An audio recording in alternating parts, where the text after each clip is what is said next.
नमस्कार, स्वागत है आप सभी का आपके अपने ऑनलाइन इंस्टीट्यूट निशांत ज्ञान के यूट्यूब प्लेटफॉर्म पर। मैं नितिन उपाध्याय आप सभी साथियों का स्वागत करता हूं, अभिनंदन करता हूं आज के अपने इस वीडियो में।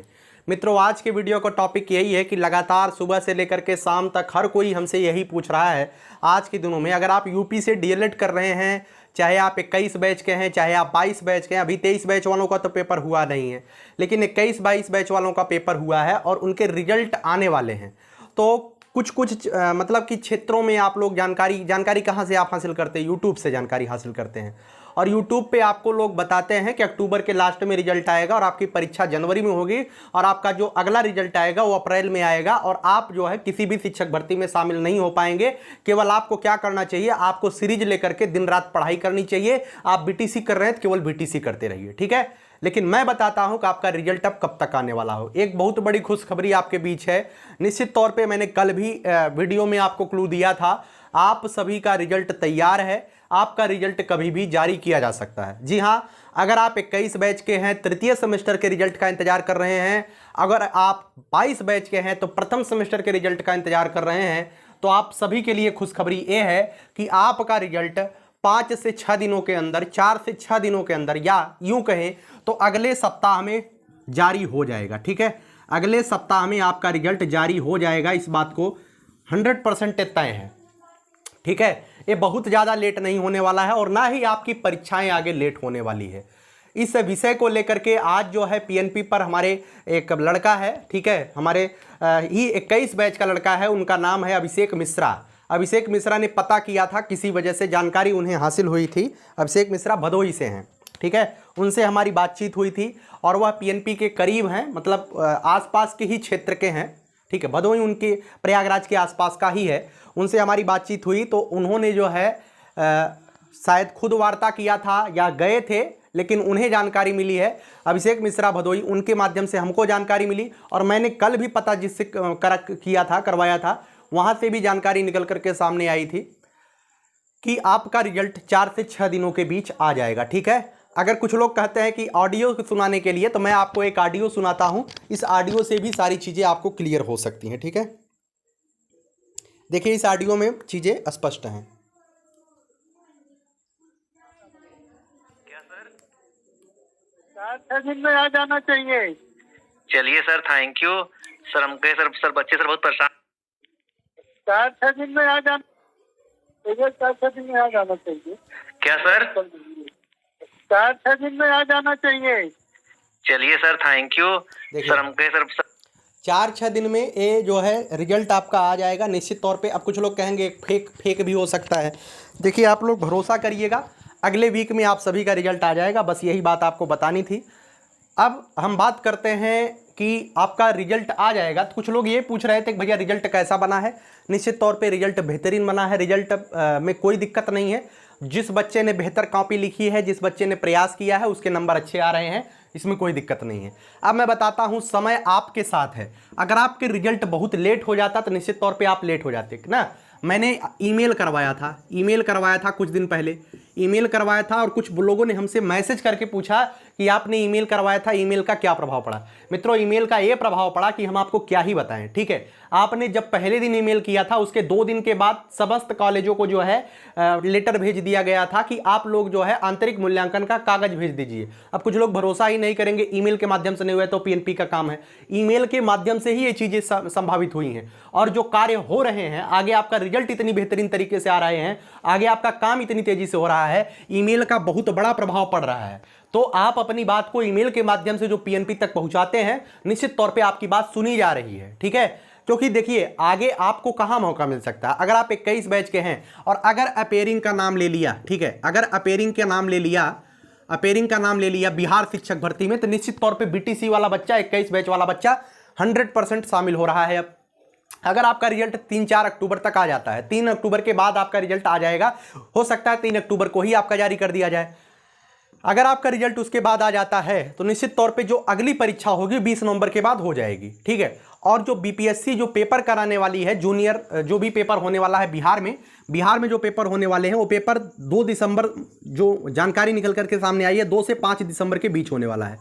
अगर अपेयरिंग का इन्होंने नाम ले लिया तो अपेयरिंग में अगर आप लोगों ने फॉर्म डाला तो निश्चित तौर पे आप सभी को 31 दिसंबर तक मौका दे दिया जाएगा कि आपका पेपर 31 दिसंबर तक हो जाए। और एक बहुत बड़ा मौका होगा बीपीएससी में आपको नौकरी लेने का।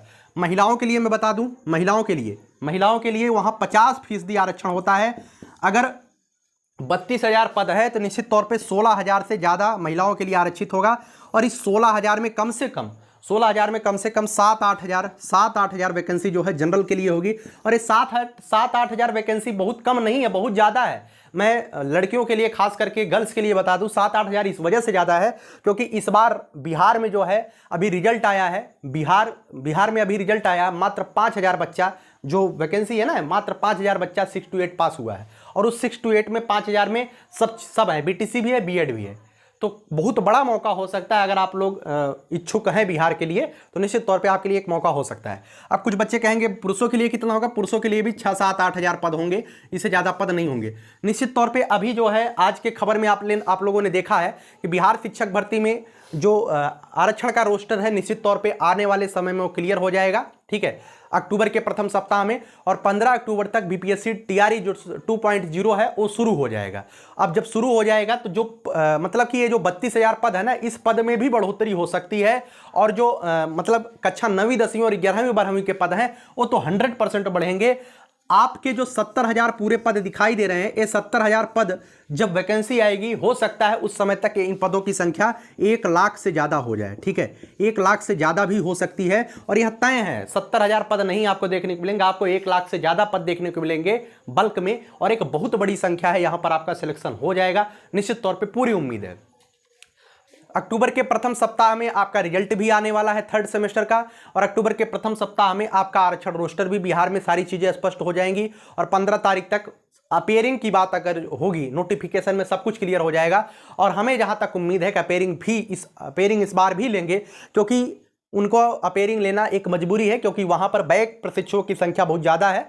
तो वो लोग भी कहीं ना कहीं दबाव बनाएंगे, तो मौका उन लोगों के लिए दिया जाएगा, लेकिन उसमें जाने अनजाने में आपको भी मौका मिल जाएगा, आप भी अपना चौका मार दीजिएगा। ठीक है, तो उम्मीद करता हूं, देखिए कुछ लोग कहेंगे कि आप इसके लिए क्या करने वाले हैं, अभी आपको मौका मिल जाता है। इसके लिए मैं प्रॉपर गाइडेंस के लिए मैं अलग से टेलीग्राम चैनल बनाऊंगा और उसमें जो है मैं निश्चित तौर पर मैं आपको बता दूँ, मैं पढ़ाऊंगा तो नहीं, हर एक सब्जेक्ट पढ़ाना मेरे लिए मतलब कि इतना है ही नहीं, मेरी वजूद मतलब मेरा सामर्थ्य ही नहीं है हर एक सब्जेक्ट में केवल आपको पढ़ाता रहूं, पढ़ाने का वजूद ताकत नहीं है इस समय। लेकिन हाँ, मैं इतना कर सकता हूं कि आप सभी के लिए प्रॉपर गाइडेंस के साथ पूरी गाइडेंस, जैसे कि पिछला जो पेपर हुआ है, पिछला पेपर कैसे क्यों कठिन हुआ है, क्यों लोगों के पढ़ाए हुए में से नहीं आया, उसका एक रीज़न है कि लोगों ने केवल और केवल जो नॉर्मल परीक्षा होती है उसकी तैयारी उन्होंने किया है, नॉर्मल क्वेश्चनों की तैयारी किया। और जो बिहार में क्वेश्चन पूछे गए हैं, बिहार बोर्ड की एससीईआरटी के लाइन बाय लाइन क्वेश्चन पूछे गए हैं, तो आपको पढ़ना पड़ेगा बिहार एससीईआरटी की बुकें, वहाँ से क्वेश्चन आएगी। प्रॉपर गाइडेंस मैं आपको दूंगा निश्चित तौर पर। अगर आप लोग शामिल होते हैं तो मैं आपके साथ खड़ा रहूँगा। ठीक है, और जहाँ तक मुझे लगता है कि एक माता सरस्वती की कृपा दृष्टि बनी रहे और आप सभी लोग शामिल हो जाएं, कम से कम एक मौका तो आप लोगों को मिल जाए। क्योंकि उत्तर प्रदेश में जो आज न्यूज़पेपर के माध्यम से आप सभी को पता चला है कि न्यूज़पेपर में 51,000 से ज़्यादा बेसिक शिक्षा विभाग में खाली हैं, वो केवल न्यूज़पेपर में खाली हैं। रियलिटी में बता रहा हूँ, वो केवल न्यूज़पेपर में खाली हैं। कल जब माननीय मुख्यमंत्री जी ने ट्वीट किया था तो उसमें कहीं भी बेसिक शिक्षा विभाग की बात नहीं हुई थी। और जब जो है ट्विटर पे जो है विभागों का ब्यौरा आया था, उसमें केवल उत्तर प्रदेश पुलिस विभाग की बात हुई थी और उत्तर प्रदेश के अधीनस्थ सेवा चयन आयोग की बात हुई थी और उत्तर प्रदेश लोक सेवा आयोग की बात हुई थी। बेसिक शिक्षा विभाग की ऑफिशियल जो उनकी ट्विटर हैंडल थे उस पर बात नहीं हुई थी। लेकिन आज जब सुबह सुबह खबर आया ना, तो उसमें जो है बेसिक वाला भी बीचों में चपका दिए थे। वो गलती से मतलब अब क्या ही बोले यार, पत्रकारिता किस जगह पे चली जाती है, कभी कभी देख करके भी ऐसा लगता है कि यार क्या हो रहा है। ठीक है, नाम भी नहीं लिया गया था बेसिक शिक्षा का, लेकिन ये लोग चपका दिए। अब ये लोग चपका दिए, अब इसी का फोटो लगा करके आइए सुपर टेट के लिए, आइए सुपर टेट के लिए। वैसे बच्चा तो कम हो गया, बीएड वाला बाहर हो गया, अब सुपर टेट में बच्चों की संख्या कम है, अब कमाई ज़्यादा नहीं होगी, लेकिन फिर भी कमाई तो कहीं ना कहीं दायरा बढ़ेगा। आज ही कुछ लोग वीडियो बना करके अपना नोट्स वगैरह सेंड कर दिए होंगे, सेल करिए, ये सबका काम है। ये तब अब कुछ लोग कहेंगे कि आपका भी यही काम है। देखिए हमारा भी यही काम है, सबको यही काम है। लेकिन कहीं ना कहीं अगर आपके हित की बात की जाती है, जो सत्य है उसको सत्य कहने की हिमाकत रखनी चाहिए, जो गलत है उसको गलत कहिए, जो सत्य है उसको सत्य कहिए। पैसा आज कम है लेकिन कल होगा, ये भी तय है। ठीक है, पैसे की कोई बात नहीं होती है, लेकिन जो वजूद है, जो आपकी प्रतिष्ठा है, वो प्रतिष्ठा आपके सत्यता पर ही निर्भर रहती है। ठीक ठीक है, ईमानदारी से प्रयास करना चाहिए, हर एक शिक्षक को ऐसा करना चाहिए। लेकिन होता वही है जो समय लोगों से करवाता है। तो मैं आप लोगों को बिहार शिक्षक भर्ती को लेकर के प्रॉपर गाइडेंस दे रहा हूं। 22 बैच का बच्चा भी परेशान ना हो, उसका भी रिजल्ट परिणाम बहुत जल्दी आ जाएगा। और तृतीय सेमेस्टर का बच्चा भी परेशान ना हो, उसका भी परिणाम 3 अक्टूबर के बाद आ जाएगा, ठीक है। और उसकी परीक्षाएं कब तक हो जाएंगी, मैंने बता दिया परीक्षाएं कब तक हो जाएंगी। अब जो ज़्यादातर बच्चा हमसे क्वेश्चन ये कर रहा था कि मैंने सीटेट सेकंड सेमेस्टर में दिया था और उस समय सेकंड सेमेस्टर का रिजल्ट नहीं आया था और हम सेकंड मतलब कि सीटेट में जो है 90 नंबर से ऊपर पाए थे। देखिएगा, मैं इस बात को बता दूं, 90 नंबर से ऊपर जूनियर में अगर आप अप्लाई करना चाहते हैं बिहार में तो आपको 90 नंबर से ऊपर हर हाल में आना चाहिए। अगर 90 से नीचे है तो आप अप्लाई नहीं कर पाएंगे, आपका कैटेगरी वहाँ पर नहीं चल रहा है, आपको जनरल में ही वहाँ फाइट करनी पड़ेगी। अदर स्टेट के लिए कोई कोटा नहीं होता है, 90 नंबर के ऊपर आप अप्लाई कर पाएंगे, ठीक है। और एक बात बता दूं, जो बच्चा सेकंड सेमेस्टर में सीटेट पास है वह 100% वैलिड है। आज आप एडमिशन लेते हैं तो आज अगर आप सीटेट, जैसे 2023 बैच का कोई बच्चा आज एडमिशन लिया है और अगला सीटेट जैसे ही डालेगा वो सीटेट पास हो जाएगा, कोई दिक्कत उसे नहीं लेनी है, ठीक है। तो आप इस बात को लेकर के परेशान ना होइए कि हम सेकंड सेमेस्टर में सीटेट पास हुए, वैलिड होगा कि नहीं होगा। निश्चित तौर पे सीबीएसई ने अपने ऑफिशियल वेबसाइट पर डाला था, ठीक है। और कुछ लोग ये पूछ रहे थे कि बीएड का इंक्लूडेड रिजल्ट इस बार आया है, क्या बीएड को फिर से बाहर किया जाएगा। निश्चित तौर पे बीएड वाले पेपर तो दिए थे, अब पेपर दिए थे तो पेपर से कैसे बाहर कर देते, रिजल्ट तो उनका भी देना था, रिजल्ट तो बीएड वालों का भी देना था जो प्राइमरी का दिए थे, जो जूनियर का दिए थे। लेकिन अब जो वैकेंसी आएगी, वैकेंसी में राज्य तय करेगा ना कि उसको लेंगे कि नहीं लेंगे। बिहार शिक्षक भर्ती में फिलहाल के लिए वहां से तो बाहर है ही, केवीएस शिक्षक भर्ती में केवीएस से भी बीएड बाहर है ही, ठीक है। जितनी भी शिक्षक भर्तियां हो रही है, अभी छत्तीसगढ़ की बात थी, छत्तीसगढ़ में जो है बीएड के प्रशिक्षुओं को मिला प्राइमरी का जो है मतलब कि नियुक्ति पत्र। एक केवल एक न्यूज वायरल हुई थी, सत्यता कुछ और है, ठीक है, परेशान ना होइए, सत्यता अलग है। और उस विषय को लेकर के भी ढेर सारे यूट्यूब पर वीडियो बने, एक ठीक फोटो वायरल हो रहा था। अब वो फोटो बीएड का लड़का था, बीटीसी का था, केवल नीचे यही लिख दिया गया था छत्तीसगढ़ में बीएड के एक बच्चे को मिला नियुक्ति पत्र। भाई नियुक्ति पत्र मिला, वो वैकेंसी कुछ पहले की रही होगी, इस वजह से दिया गया है। तो इस विषय पर आप लोग परेशान ना होइए, जो चीज़ें चल रही हैं वो चलती रहेंगी, है ना। और इसमें तो भाई जूनियर वाले में बीएड को भी मौका मिलेगा और आपको भी मौका मिलेगा, ठीक है। चलिए, उम्मीद करता हूँ वीडियो आपको अच्छी लगी है। वीडियो अच्छी लगी है तो आप सभी लोग जो है प्रयास करिए, मेहनत करिए, और जो भी बच्चे जो है तैयारी कर रहे हैं वो तैयारी करते रहें। और आप लोग जो है जीएस मजबूत करते रहिए, क्योंकि 80-40 का मैटर है। 80 आपका सब्जेक्ट आएगा, 40 आपका वो आएगा। अब कुछ लोग कहेंगे भैया एक दिन आप इसका सिलेबस बता दीजिए। सिलेबस मैं इस वजह से नहीं बता रहा हूँ क्योंकि आप लोगों के लिए मौका मिल जाए, आप लोग शामिल हो जाइए, उसके बाद मैं इस पर काम करूँगा, मैं इस पर प्रॉपर वीडियो देता रहूँगा, ठीक है। अभी फिलहाल मैं जल्दबाजी में आपको वीडियो इस वजह से नहीं दे रहा हूँ क्योंकि अगर आपको मौका नहीं मिलता है तो आपको एक लहुक लग जाती है, ठीक है, एक इच्छा जागृत हो जाती है। तो आप बाद में जैसे किसी को आप चाहते हैं, है ना, किसी को बहुत दिल से चाहते हैं और जब आपको वह नहीं मिलता है तो आपको बहुत ज़्यादा तकलीफ होती है, बहुत ज़्यादा तकलीफ होती है। लेकिन वही होता है जो खुदा चाहते हैं, वही होता है ना। तो प्रयास करिए, अभी इस पर बहुत ज़्यादा मतलब कि नज़र न गड़ाइए, लेकिन निश्चित तौर पे मुझे लगता है कि मौका मिल रहा है तो एक बार आप लोगों को मैं जागृत करूं, क्योंकि आप उठ जाइए, जीएस पढ़ते रहिए, मौका मिला तो फिर आपके लिए मैं काम करना स्टार्ट कर दूंगा, ठीक है। आखिरी लाइन बोल करके वीडियो समाप्त करूंगा। यही जज्बा रहा तो मुश्किलों का हल भी निकलेगा, जमी बंजर हुई तो क्या वहीं से जल भी निकलेगा। न हो मायूस न घबराई अंधेरे से मेरे साथी, इन्हीं रातों के दामन से सुनहरा कल भी निकलेगा। बहुत बहुत धन्यवाद। जय हिंद, जय भारत।